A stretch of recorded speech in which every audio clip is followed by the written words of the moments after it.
Welcome back, children of a lesser joint.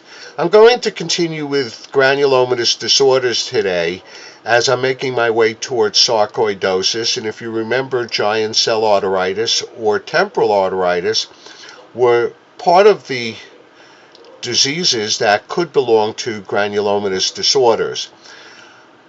I want to re-emphasize that this is a category that has great value and appeal for me because it helps me cover a lot of territory in my differential diagnosis. If you'll notice on the bottom over here, for the ones that I've researched and know about, there are a total of 64 diseases within this category. And it has great utility because there are common diseases and ones that are not so common that are overlooked in the differential diagnosis of temporomandibular disorders.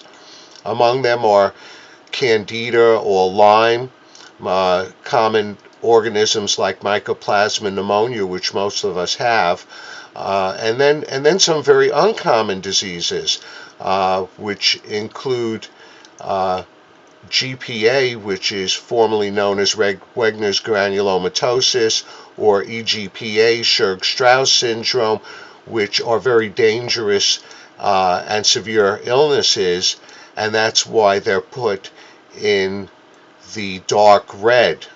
Ones that may be a little less severe are in the light red, and you'll notice sarcoidosis is among them, and also included in this category are my immune deficiencies, and there are immune deficiencies that occur with a lot of these other disorders as well.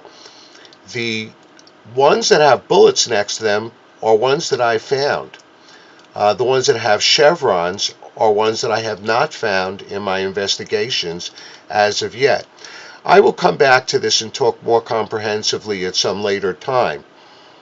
As a granulomatous disorder, I'd like to describe to you what a granuloma is. A granuloma is the body's attempt to wall off an infection or a foreign body by surrounding it with different cell types and fibrous tissue.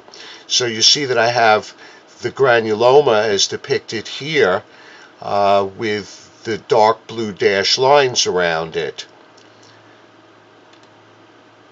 And this could be as a result, in most cases, what I'm looking for is an infection that may be caused by something like a bacteria or a fungus. However, it does occur with the presence of a glass or a splinter or even suture material that may have been left behind.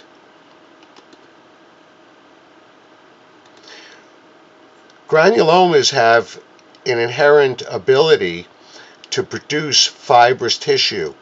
With the expansion of that fibrous tissue, it displaces normal tissues and can destroy organ structures. If severe enough, for example, in fibrosis of the lung, it can even lead to death. And like all the disorders that I talk about here, there's always the mention of candidate organisms which contribute to these types of granuloma formations.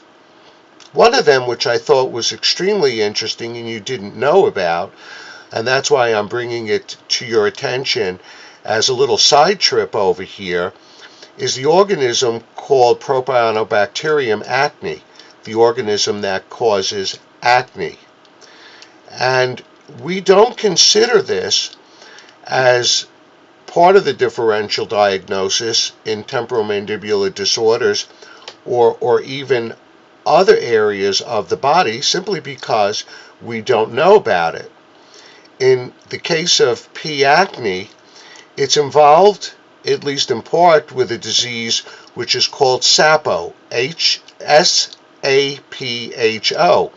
and it's an acronym for incorporating synovitis, acne, pustules that form, enlargement and outgrowths of the bone called an exostosis. In this case, they call it hyperostosis, and inflammation of the bone called osteitis, and thus the acronym SAPHO. Now, I will tell you that this is probably a good place for us to leave off, and I will continue with Sapo during the next video segment. At this time, I hope you've enjoyed today's little discussion, and you will join me for the next episode when I'll be rocking it out on Joint Talk. Thank you.